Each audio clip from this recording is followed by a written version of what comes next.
Well, good day to you. It's Joel with The King Country, dropping in to let you know that our brand new film, Unsung Hero, is in theaters now. It's Luke here. We've teamed up with the creators of Jesus Revolution to bring you this adventure of a lifetime. It's a powerful, true story about a family uniting, growing in their faith, and facing the impossible together.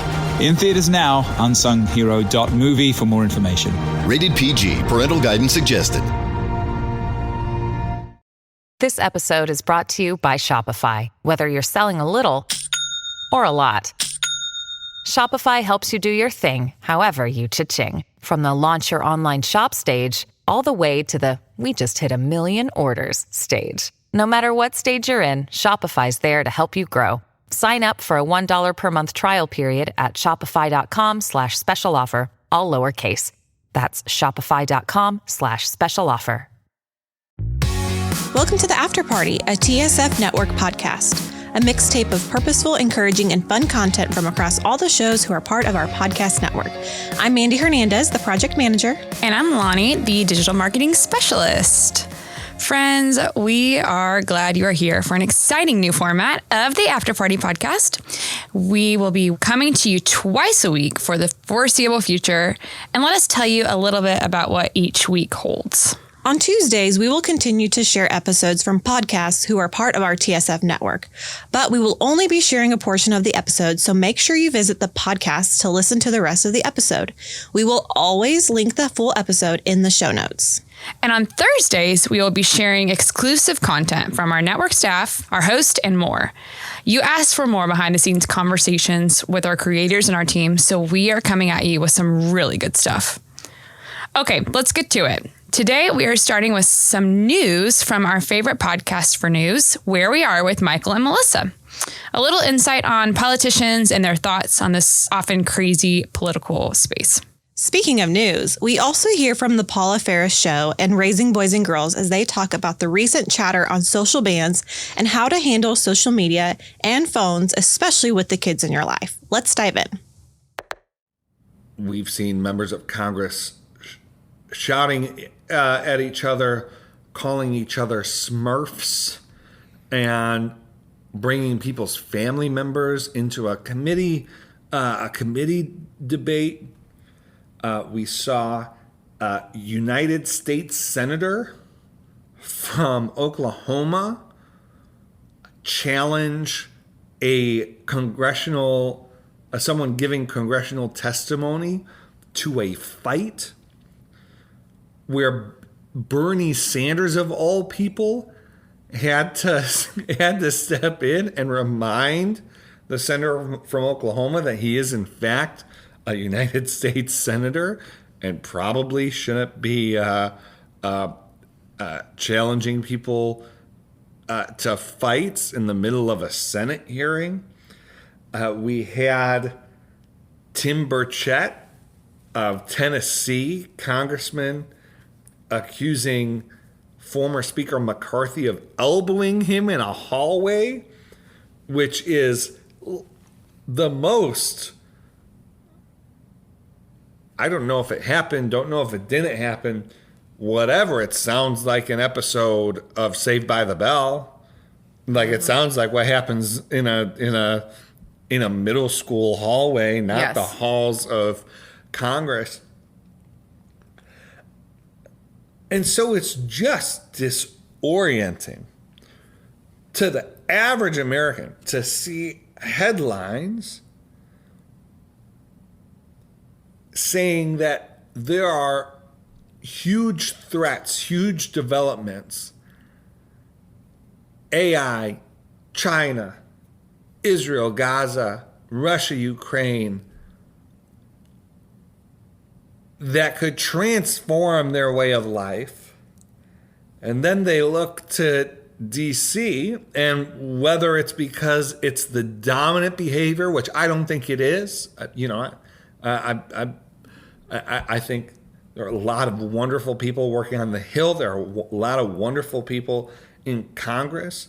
But what gets the attention, what gets the headlines, is this sort of adolescent behavior.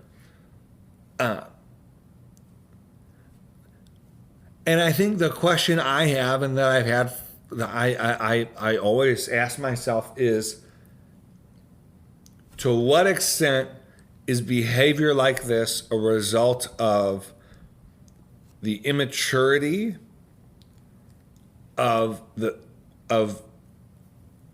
people in these leadership positions, whether it's elected office, journalism, etc., or those leaders' determination of what the American people themselves want or demand or are seeking from them? I increasingly think it's a vicious cycle of both. The worse our leaders' behavior gets, the more it caters to the worst impulses of basically consumers, then the lower the bar goes next time. But yeah, Melissa, what thoughts do you have? Do you know what would be so interesting, especially after the challenge to the fight, that whole scene, I don't even know what to call it, in the Senate this week, with Senator Bernie Sanders coming in and becoming a mediator, is I would love if somebody just went and investigated with those two congressional offices and said, hey, how many letters, calls, emails, carrier pigeons have you received after that, as saying that they didn't like what went down, or they didn't like the behavior? Do they, are there any slaps on the wrist from their constituents, let alone like the American people writ large? I would love to know constituency response, how they respond in situations like this. Like, that kind of investigation would be interesting to me, because Michael, I know in your book, in quite a few areas, and in general, you've been thinking about this a lot, about the American public and what it wants out of its politics, and how politicians respond to that. And then you call it a vicious cycle, and then what sort of feeds into that, and vice versa. That's my first reaction, is how much are these politicians who are just acting so immaturely in such serious times, and when people around the world are in various crises, and in Washington, folks are challenging each other to fights, what people actually really think. This is a time for polling. This is a time for an investigation. I want to know. Yeah. Well, I mentioned that there are members of Congress who are doing work, and their staff members are, there are many who take their jobs seriously. I think the vast majority. But there are increasingly fewer of these serious members of Congress. Punchbowl News put together, did some outreach to retiring House members on their motivations to retire from office. Here are some of the quotes and reactions. It's from Congressman Earl Blumenauer of Oregon. It's insane, and it adds no value to my life, referring to being a member of Congress. The things I care about, I can do better not here. Congressman Ken Buck said, it's stupid, impeach that person, censure that person. It's all political, so members can go raise money and talk tough back home. I mean, so important. Like, Ken Buck, he's no like squish. He's no sort of like, he's not exactly, he's not like Charlie Dent. And I like Charlie Dent, former congressman from Pennsylvania, but he's not someone who's constantly appealing to bipartisanship and civility and these kinds of things. Ken Buck is a Freedom Caucus member, and yet on his way out, he's saying this is all just so stupid. And we hear that from, this is what Speaker McCarthy was saying. This is what we've heard from Boehner and Paul Ryan and so many former members of Congress. And so, yeah, it's And there's deeply unfortunate. And there's a certain point where, you sit and you think about this with these various members now more often than ever. I mean, who is it? The first representative, Blumenauer, Yeah. sorry, who has been there since 1996. So he's seen a lot. Yeah.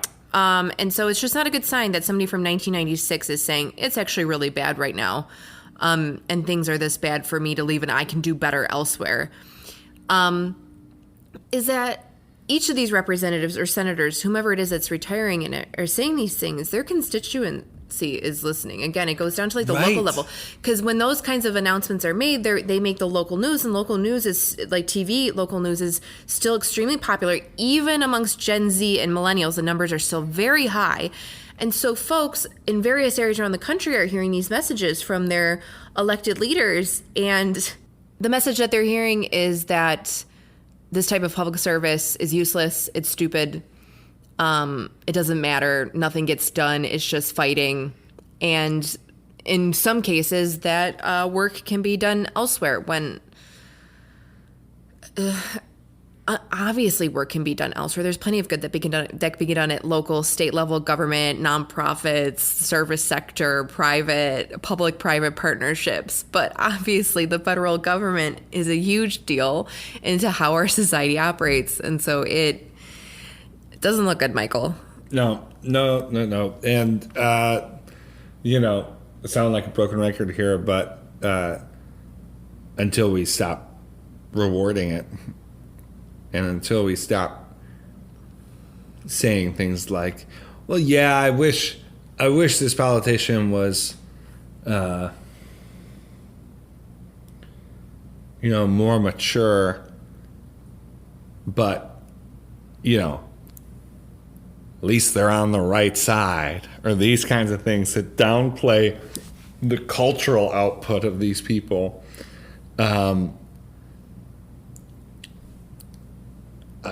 Because they might vote the right way. No, we need to actually start counting contribution to our political culture as part of how we judge and how we evaluate the both elected officials, but again, also folks in other positions of responsibility, journalism, civic leadership of all kinds.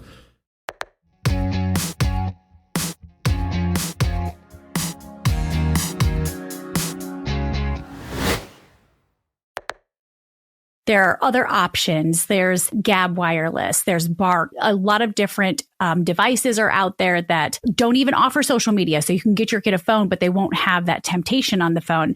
And, we have a 10-year-old who wants a smartphone. I'm like, no, you may never get one because you already have addictive behavior. So, yes. But it's encouraging to see that there are other resources and tools. And we're going to get into that in a second. And also talk about when we should give our kids a phone, which is a huge question that my viewers have.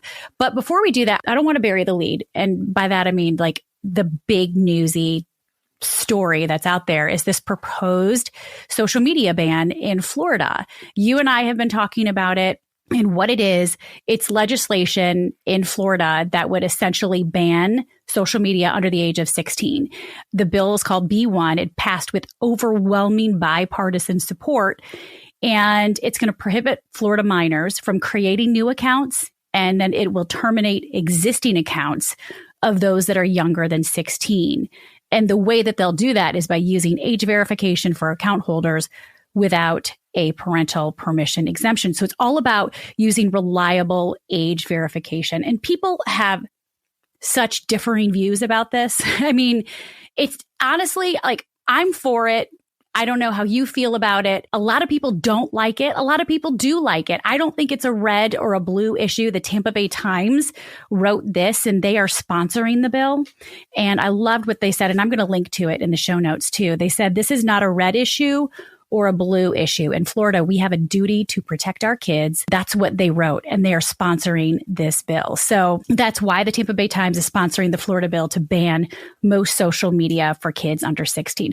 Let's get more into it. I'll take some viewer questions about this, but what do you think about this ban, and why is it important to really protect the minds of our children? What does social media in fact doing to our kids, especially our young ones, like 10 to 15 year range? Yeah. So what we know about social media is that it's no place for young children. Mm-hmm. Children are the most vulnerable group out there. Right. And the social media platforms are very toxic. There's a lot of harmful, destructive content out there that children have no place seeing.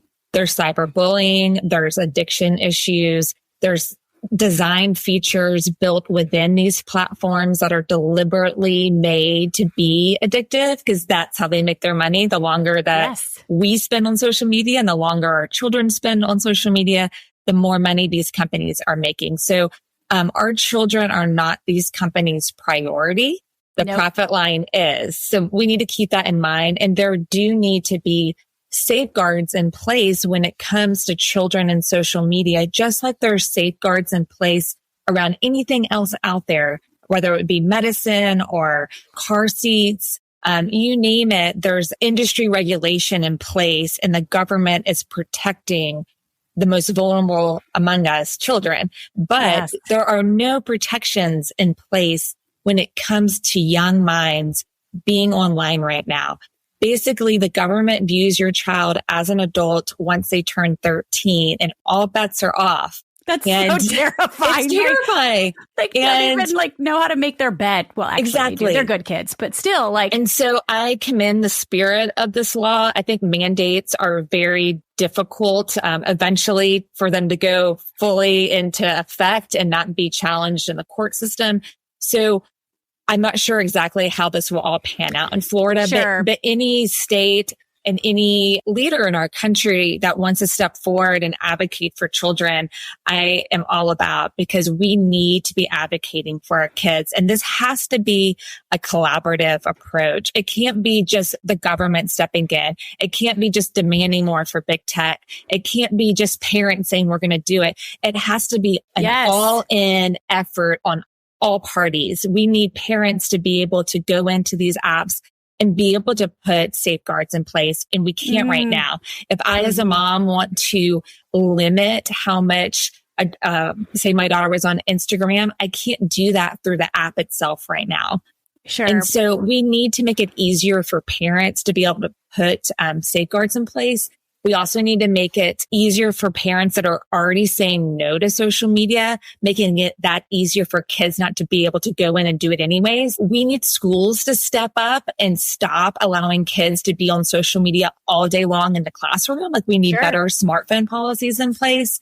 And we need big tech to do better for our kids and to stop making these design features so addictive for such a vulnerable group of kids. I want to talk a little bit about the bill, what it's going to do, how it's going to do it. This isn't going to target all social media. They're just targeting platforms that employ what they're calling addictive, harmful, or deceptive features like the infinite scrolling, the push notifications, and the autoplay. I have a friend who used to work for a large social media company, and she said one of the big issues is the designers and the engineers. Yes, these are startup companies. They're young. They don't have children yet. So they don't understand that world of navigating parental controls. And that was a big moment for me, a big aha moment. But she's like, they're preying on our children and they don't really care. There's usually eye rolls in the room whenever we talk about enlisting some sort of parental supervision or parental controls.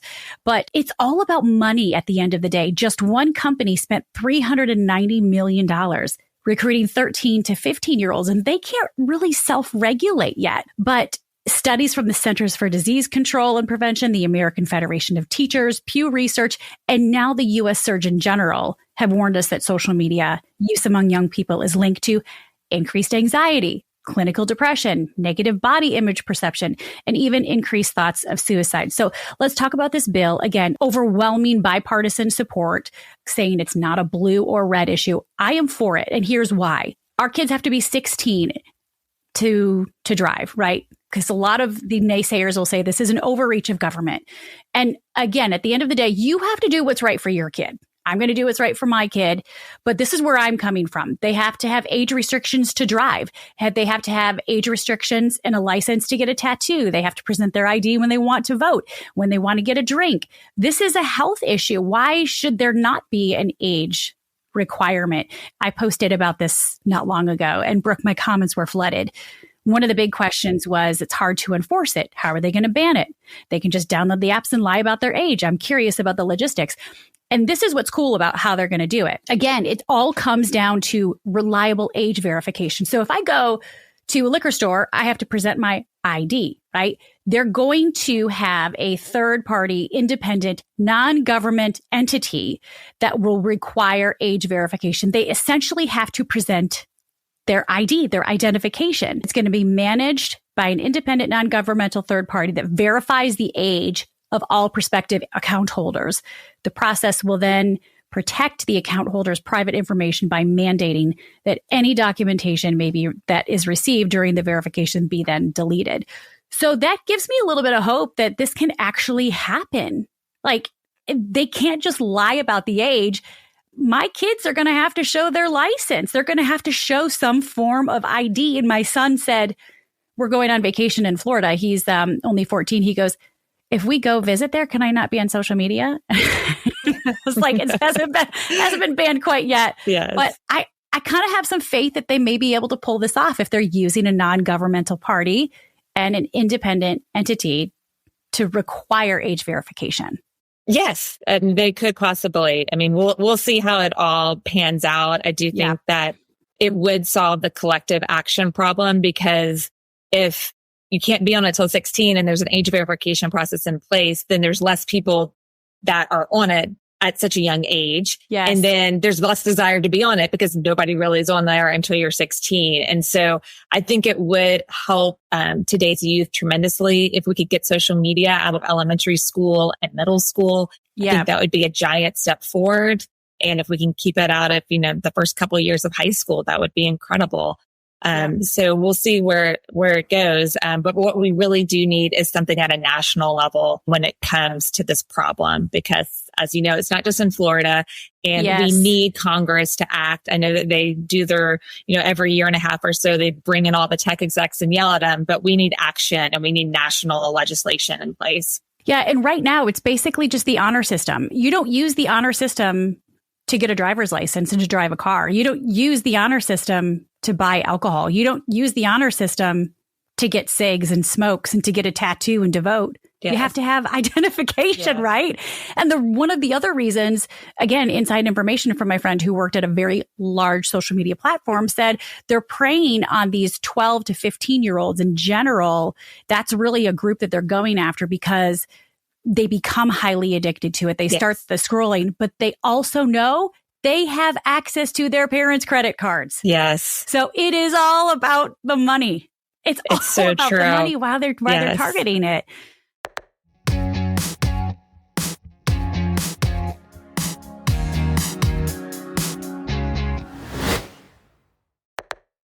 What if the world could look different? What if this didn't have to be this way? Because we walk around with resignation around screens. Oh, that's just how kids are. Oh, you have to have your phones. But what if things could look a little bit different? So that was the beginning of RO, and it really was the foundational thing in our failures to now, like I said, to have this story of hope that we can all have when it comes to technology and devices. I love that so much. And we're both proud owners. That's yes, right. we are. Yes. Thanks to y'all. We're so grateful. And we love what the word RO means and how it speaks to your mission. Will you talk a little bit about that? Yeah. RO is this beautiful term from the Maori language. And I'm actually mispronouncing RO just a little bit. I believe it's like Aro or something. There's a little bit more of an inflection to it. So the Maori people in the New Zealand tribal language, it's a word that means to notice. And when we were presented with this word and we were exploring words and what should this be called, we stumbled across this word through some partners of ours, and we're just like, this is it. This is the thing. And because everybody talks about presence and focus, well, hold on, we can't do any of that until we notice. And the notice could be a feeling that you're feeling inside of yourself. The notice could be the beautiful words on a page. The notice could be when your daughter, and I had a moment like this with Gianna where she's reaching up. I still picture her walking out of a Braves game, and I'm irritated, I'm agitated, it's raining, and she just reaches her hand up And I saw her hand, I just noticed that. And there was a moment of RO. That was a moment of notice. And so it's less about, oh, put your phone down. That's not great, but it's what happens on the other side of it, which is we notice the world around us. So we have this goal, this crazy vision and mission that we can create an entire generation of intentional families. So we're all about families. And that's our goal. And so that begins with us noticing, one, there's a problem, us noticing that here's our role in that, us noticing what can happen when we do that, because there is magic that happens all around us. And then frankly, and not to drag people through the glass because we don't want that, but noticing the alternative. What happens if we don't? What happens if we don't notice these things happening with our kids or in our relationships? So RO kind of encompasses all of that. And it also means there's a secondary, and I'll get to this in a little bit, but it also means to turn towards. And we're finding that it's really hard emotionally and physically to turn towards anything that's important to us when we're holding this phone in our hands. Yes. Well, Sissy mentioned you kindly shared this product with both of us, and we fell in love with it. And I want to say first how amazing it looks, which I think is so important to a lot of people when you think about having something in your home. I know that's not of great significance, but I think it is of significance for folks. But the even more significant thing being the ease of use. That I love so much because I think parents feel so overwhelmed so often about adding in something else that might involve, I've got to figure this out. And it seems overwhelming. Will you talk some just about the way it works? Yeah. And to begin, to start with your comment on it being beautiful, that is absolutely critical because the way we look at this, when our attachment to our phones, and there could be some debate, and you all would win this if you took the other side, but the way we talk about phone use for ourselves and with our families, a lot of people use the word addiction, and they use it a little bit loosely. Oh, I'm so addicted to my phone. Right. Well, I believe the statistics, it's in the single digits of people in America who are actually addicted to their phones. We rather talk about it in terms of habit. This is a habit that I can change, because what happens with addiction is you kind of say to yourself subtly that I don't have any control, I don't have any agency over this, where with a habit, you're like, oh, I do have agency, I can do something with this now.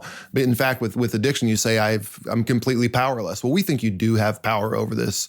So that's important when it comes to habit, because this is all built around the habit loop. The habit loop always begins with a visual cue.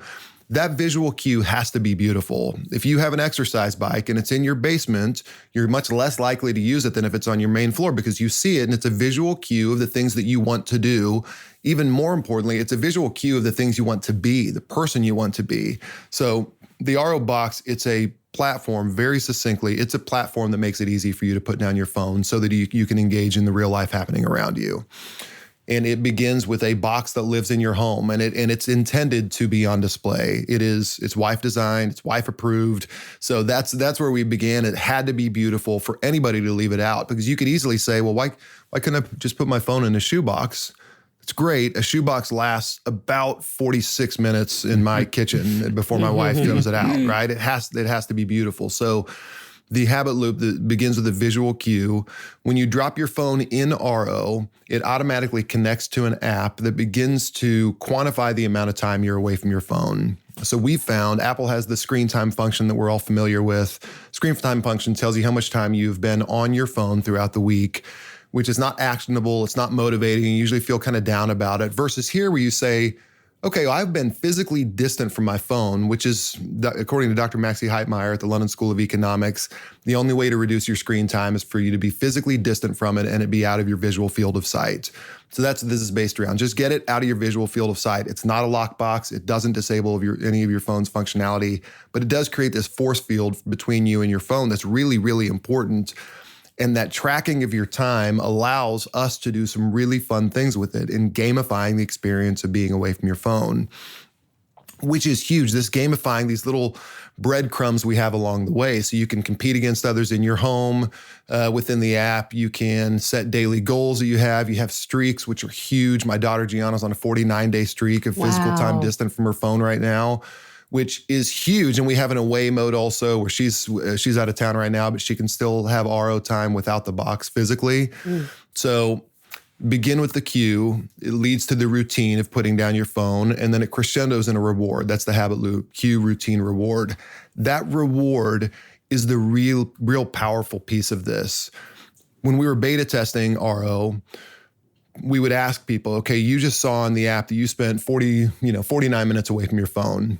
How do you feel? And there was one word across the board, probably to a person, and that word was, I feel proud. I feel proud that I've spent time away from my phone. But even more than that, the reward, and we can give you badges and all that stuff in the app, that's fine. But seeing your time and then knowing what you've done with it is critical. That's the biggest piece. Like I said, it's not inspirational to put down your phone, but it is really incredible to know that you've just done something. And especially when you can see that, because you tag your session almost like a fitness app where you can see what you've done after that. So I can see how much time this past year I did my morning devotions without my phone, or how much time I spent with Kristen without my phone, or how much time I spent reading without my phone. When you see that accumulating effect, that's when it really becomes motivating. That's the real reward. And then what happens? You go right back into the beginning of the habit loop and you start doing it all over again.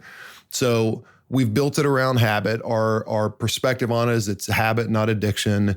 And it is, and this is shocking to us, it's the only screen time solution designed for families on the market, which is crazy. It's normally a child control app or or a parental control app that you use. It actually, funny enough, it works kind of the opposite. It's usually parents, the traditional model is parents controlling their kids' screen time, especially with families. We'll talk a little bit more about this, especially with families who have young kids who don't have phones. It's a parental control app in that they're controlling their parents. They're grabbing their phone and putting it in the RO box so their parents will spend time with them. Yeah. It really is an amazing thing that happens from this.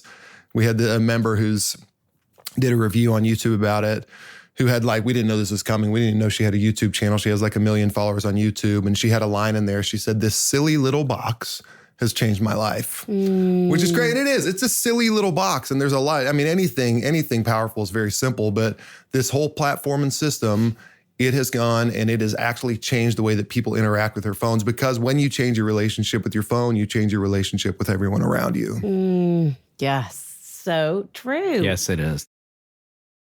So obviously you're talking about decreasing screen time, increasing family time, which we hear so much about at Raising Boys and Girls. Will you, and you've alluded to some stories already, but will you share about the impact, just what people are saying? Yeah. As a result of using it? It's when we launched RO, we assumed that every family would kind of look like ours. Heath's family and my family's, we each have multiple kids who are teenagers who have phones. What we found is that the younger kids, the earlier you can do this, the earlier you can get ahead of this, the more powerful it is. So one of my favorite stories comes out of Houston from a woman named Rebecca. And she made an Instagram comment on one of our posts that just said, "Thank you for changing my life," about RO. And so I reached out to her and I said, "Hey, will you tell me what does that mean?" And she told me that her husband works on an oil rig. He's on 2 weeks. He's off 2 weeks. This sounds like a made up story, by the way. This is actually like working on an oil rig. People still do that. I mean, it's a vital part of what we do out there. And so she said with her 5-year-old and her 3-year-old, she said she had tried everything out there to control it because these boys needed her fully when they were home, when she was home, especially when dad's home. She needs to have connected time with him. He needs to have connected time with the boys. She said she tried everything. And she said, this has been the answer. And she says her kids, like I said, the 5-year-old and 3-year-old say, "Mommy, do you really need your phone right now? Mommy, why don't we put your phone in the box thingy? Can we put your phone?" Wow. Because what's happening, and this is what gets me so excited, is that up to this point, our kids have believed that they are the distraction and our phone's the focus by the way that we act, by the way that we live. "Oh, hold on 1 second, I'm on my phone." But what's happening in homes like this, like in Rebecca's home, it's totally flipping, is that the boys are beginning to normalize the fact that, wait, I should have the focus right now. And again, we understand people need their phones for stuff. It's not like we're painting this kind of ethereal picture of what the world could look like. But when it's phone downtime, she's fully there with the boys, and it's normalizing that for them. And so that is having such a huge impact on foundational sense of value for those boys that say, "I deserve mom's eyes looking at my eyes. I deserve that. I'm worthy of that. That's good." Now, so we hear stories like that every week of people saying, "This has changed my life. I've tried everything, and this has been the thing that's actually made the difference." So those are the ones. I'm a bit of a crier to begin with, but those are the ones where I just sit there and think, I think back when we began this journey and thought, wow, wouldn't it be neat if this helped our own families? And if it helped our own families, what if it helped some other family? What if it helped our friends? What if it helped some others? So it's those stories that really keep us going and fuel that fire in us that says that this can be an entire generation. This isn't just a few families. This really can be an entire generation. And what would that do for a bunch of other 5-year-olds and 3-year-olds or 10-year-olds, 12-year-olds, 16-year-olds? What does that help them? What does it help those boys and girls? What does it make them become when they become men and women? Check out the rest of the conversations from Where We Are, The Paula Faris Show, and Raising Boys and Girls by visiting our show notes and clicking on the episode links. And make sure you hit follow on this podcast so you don't miss Thursday's episode with an exclusive conversation with Paula Faris herself. We'll see you then.